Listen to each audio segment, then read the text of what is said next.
هو داخل عليا دلوقتي يا اصلا. فندم هقول لحضرتك، ما انا هقول لحضرتك حاجه. ما هو بص مش هينفع كده عشان ده هيضيع مستقبله كده. انا بقول لك ده عنده امتحان لسه تاني. طب وانا مالي، انا مالي، انا عربيتي اهم حضرتك. دلوقتي يا باشا احنا هناخد ابنك على الاسم وانت ابقى حصلنا على الاسم. لسبب بقول لسيادتك عليه. انا دلوقتي ده ولد انت عارف عشان ما يضيعش مستقبله وعنده امتحانات، ده في سنه ثالثه السنه دي وكان بيمتحن والله. والراجل واقف لي عايز 50,000 جنيه تصلح العربيه. يا نهار ابوك يا ازرق، هو في ايه بالظبط؟ لا حول ولا قوة إلا بالله العلي العظيم يا رب. خلاص يا حاجة ما تعيطيش، عادي 50,000 جنيه بسيطة يعني، أنا معايا مليون جنيه هديها حتى يا نص. ستي ربنا يزيدك من نعيم. هديها نص مليون وأنا نص مليون، أنت عايزة فلوس؟ لا معايا ذات ربنا بالدنيا وما فيها. يا طنط معانا ملايين كتير، اتفضلي ما يغلوش عليك. يا ستي ربنا يزيدك يا ستي، وأنت بتحرقي دمنا. أنا بهزر. تخيل ان انت بتتعلم السواقه على عربيه صاحبك او صاحبتك وخبطت عربيه مرسيدس، وبتكلم اهلك تقول لهم يا ماما انا محتاج 50,000 جنيه تصليح العربيه. يا ترى رد فعلهم هيكون ايه؟ تعالوا نشوف في الحلقه. ما تنسوش تشتركوا في القناه وتفعلوا الجرس، وعايزين نوصل الفيديو 50,000 لايك.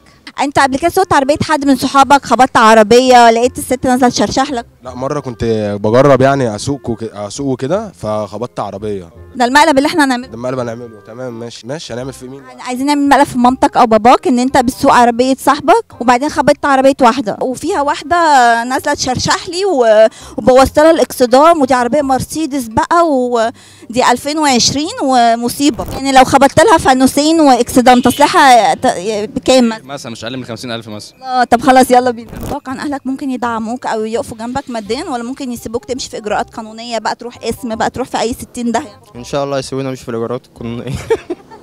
يا حبيبي ايه يا امي؟ عملت ايه يا ابني؟ ابويا ما بيردش عليا ليه؟ ابوك ما بيردش عليك؟ ادينا ابويا بسرعه. خد كلم. مش انا قلت لك تعالى انت فين بسرعه؟ اعمل لي التليفون انت فين بسرعه يا ابويا؟ انت فين؟ انت فين؟ انا هنا في البيت. في ايه؟ طب انا عامل حادثه على صلاح سالم. حادثه؟ حادثه عامل ايه؟ خدت عربيه زميلي كان بيوريني ازاي اسوق، ودخلت في عربيه واحده كده شكل ابوها ظابط. دخلت في العربيه بالعربيه فيها؟ شكل ابوها ظابط. يا نهار اسود ومنيل. طب وبعدين انت كده يحبسوك؟ مش عارف يا ابويا، موقفيني على صلاح سالم العساكر ومش عارف اعمل معاه ايه. يا ماما انت فين؟ في البيت. في حاجه ولا ايه؟ مفيش، بس كنت نازله مع حد من صحابي من الشغل وبنهزر وكده، ويعني كان عايز يعلمني السواقه، وانا ماشيه رحت خابطه في عربيه واحد، والراجل واقف لي عايز 50,000 جنيه تصلح العربيه. يا نهار ابوك يا ازرق، هو في ايه بالظبط؟ مش عارفه بقى، وعايزه اقول لك يعني الدفع هيطلع بيها الاسم دلوقتي. انت فاني حته؟ طيب مش عارف قبل العمارات مش عارف يا ابويا، انا مش عارف انا فين. قول لي اسال اللي جنبك، قول له انت فاني حته عشان اجي لك. طيب ماشي ثواني، استنى يا ابويا، خد كلمها بقى، خد كلمها كده لو تعرف تحل في اي حاجه يا بابا. الو؟ ما فيهاش حاجه العربيه بس. الو السلام عليكم، ازي حضرتك؟ ازي حضرتك؟ انا عربيتي مرسيدس وابنك بوظ العربيه خالص، فوانيس باكسدام. معلش يا فندم، اللي انت عايزاه نعمله، بس يعني هاتيه. معلش انتوا ازاي تسيبوا اصلا حد كده ما يسوق عربيه ازاي؟ ده معهوش رخصه، انا هوديه في 60 داهيه. انا عارف، ما انا بتكلم عشان كده. معلش انت عارفه ده طالب والنهارده كان في امتحان ولسه عنده يوم تاني امتحان تاني. وانا مالي؟ ما انا اخويا بيمتحن برضه، بس انا مش هسيب اخويا. وانا والده اللي بكلمك. انا لا مش هينفع، انا لازم اودي العربيه توكيل، انا مش هينفع يعني. انا حاضر يا فندم، حاضر هخليه معايا لحد ما اللي انت عايزاه يتعمل، بس ارجوكي عشان مستقبله. الله يبارك فيكي، الله يبارك فيك يا بنتي. انا والده اللي بكلمك. لا انا مش هينفع، انا بابايا اصلا مش سامح بالموضوع ده ان انا امشيه واسيبه، قال لي خليه جنبك لحد ما انا اجيب نفسي. هو داخل عليا دلوقتي اصلا. يا فندم هقول لحضرتك، ما انا هقول لحضرتك حاجه. ما هو بص مش هينفع كده عشان ده هيضيع مستقبله كده. انا بقول لك ده عنده امتحان لسه تاني. في ايه دي؟ مش شركه، ده انا عندي صداع. في ايه اللي حصل؟ يا ماما انا نازله مع احمد عبد الرحمن زميلنا اللي فوق في ال 12، فلقيته بيقول لي تعالي خليكي جدعه يا ستي وأعلمك السواقه، احنا كده كده مروحين مع بعض ومعديه. ده وقت السواقه وده وقت زفت انت الاخرى. لا اله الا الله يا رب عليا وعلينا فيه. بس فمعديه من جامعه عين شمس، رحت خابطه في عربيه الراجل. طب قولي لي دلوقتي انا اعمل ايه؟ البس واجي فين طيب؟ انا عند جامعه عين شمس. طب انا البس واجي فين؟ نصيبه. طب المشكله دلوقتي مش في تيجي فين، المشكله دلوقتي ان هو عايز ال 50,000 جنيه. 50,000 جنيه منين يا دينا؟ مش عارفه بقى. هي كانت بتديك ابونا يعني، ولا بعدين اللي ابوكي سابها؟ مش عارفه يا ماما. لا اله الا الله يا رب عليا وعلينا فيه يا رب. بجد مش عارفه اقول لك ايه، انا اصلا واقفه اموت من رعب خلقه. طب اعمل انا ايه؟ طب اتصلي على عم، مش عارفه اقول لك اتصلي طبعا على عم محمود، مش عارفه.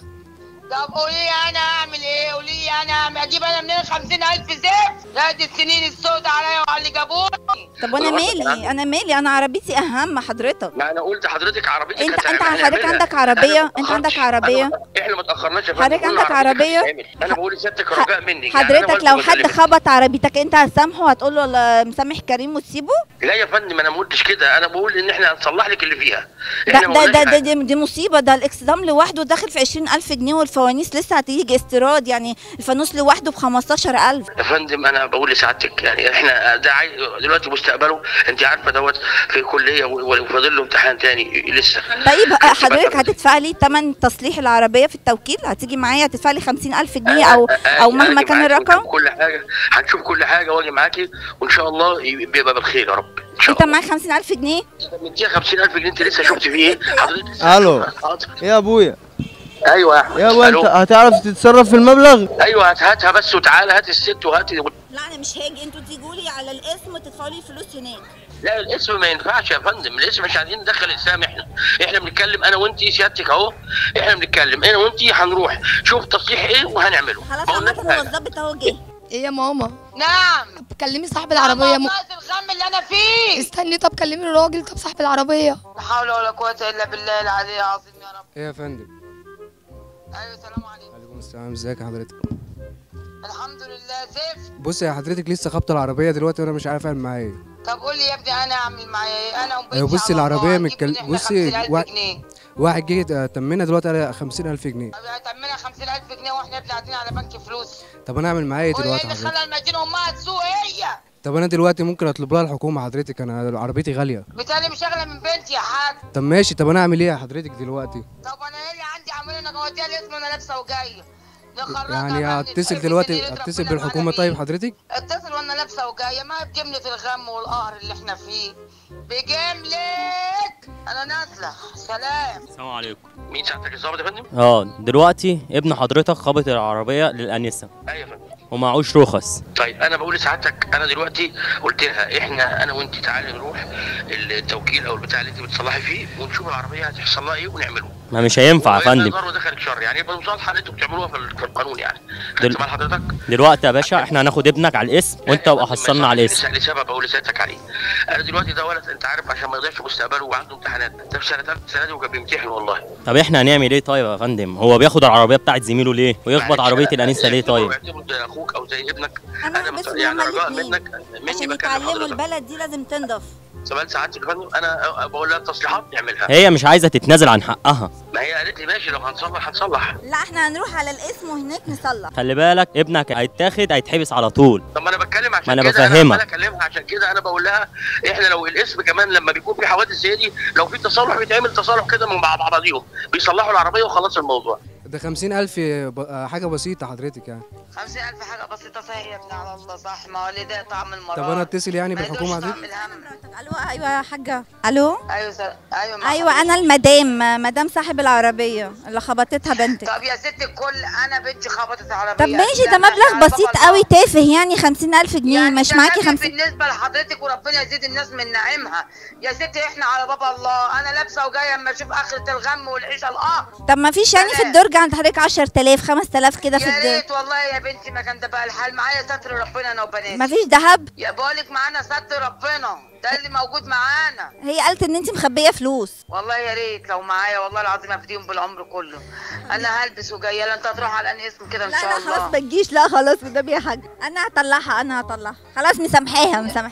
لا حول ولا قوة إلا بالله العلي العظيم يا رب. خلاص يا حاجة ما تعيطيش عادي. 50,000 جنيه بسيطة يعني. أنا معايا مليون جنيه هديها حتى يا ستي ربنا يزيدك من نعيم. هديها نص مليون وأنا نص مليون. أنت عايزة فلوس؟ لا معايا ستر ربنا بالدنيا وما فيها. يا طنط معانا ملايين كتير. اتفضلي ما يغلوش عليك. يا ستي ربنا يزيدك يا ستي. هو أنت بتحرقي دمنا؟ انا بهزر. طب بس يا عمو انا مسامحه في حاله واحده. انا هصلح العربيه على حسابي بس انا كنت بدور على سواق فانا ابنك هشغله عندي سواق لفتره معينه لحد ما انا سامحه. حاضر. هتشغلي عندك سواق يعني؟ هو ما بيعرفش يسوق. مش انت هتشغلي عندك سواق؟ خليه يشتغل عندك سواق. حاضر. هو انت بتعرف تسوق؟ طب هو هيشتغل ازاي؟ ما هي اللي بتقول مش هي بتقول. تشيل القضيه عن ابنك؟ طيب اعمل ايه يا فندم؟ تشيل القضيه عن ابنك. ليه قضيه يا فندم؟ احنا قلنا قول هنروح لحضرتك ان انت اللي كنت بتسوق العربيه، انا خلاص المحضر اتعمل خلاص. انا دلوقتي يا فندم لازم تحل معاها، هتحل معاها ولا مش هتحل معاها؟ لازم تحل معاها. هو انا بعمل ايه؟ مش انا بقول لها تعالي نشوف في ايه ونصلح، انا ما قلتش حاجه. هي دلوقتي بتقول لك انت ممكن تيجي تشتغل عندها سواق لمده مثلا لغايه ما تقول لك مثلا ايه اعفى عنك مثلا، انت شايف ايه؟ شايف ان دي كاميرا خفيه ولا ايه دي؟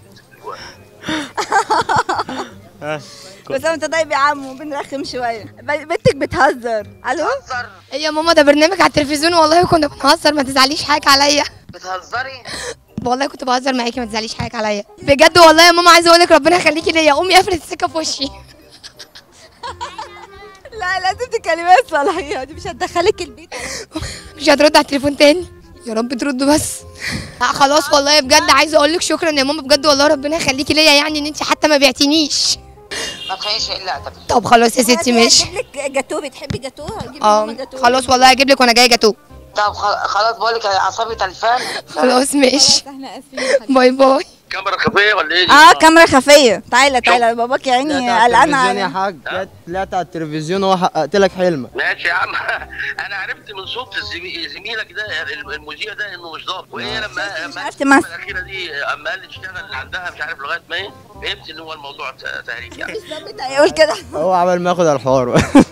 ماشي يا بابا. عموما ده فرصه سعيده ليكم يعني. طب انا عايز اسال حضرتك سؤال، لو الموقف ده بحاول حقيقي فعلا انت ممكن تدفع تعويض عربيه ب50,000 جنيه عشان تنقذ ابنك؟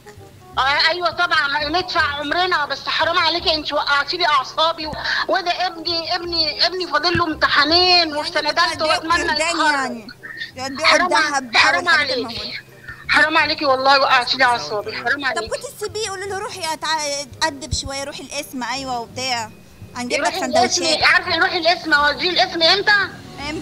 لو هو عمل حاجه غلط وانا غضبانه عليه، لكن حرام عليك. انا عماله ادعي له طول النهار عشان ربنا يوفقه النهارده. ربنا يوفقه يا رب. ماشي يا بابا. فاضل له مادتين. هيطلع في الجراء الساعه كام يا ابني؟ اوريهولك انا يا بابا. نشرة الساعه 9. هيطلع امتى؟ نشرة الاخبار الساعه 9. نشرة الاخبار معقوله؟ اوريهولك على النت. والله ما ان شاء الله. ماشي يلا مع السلامه. فرصه سعيده يا ستي، متشكرين جدا.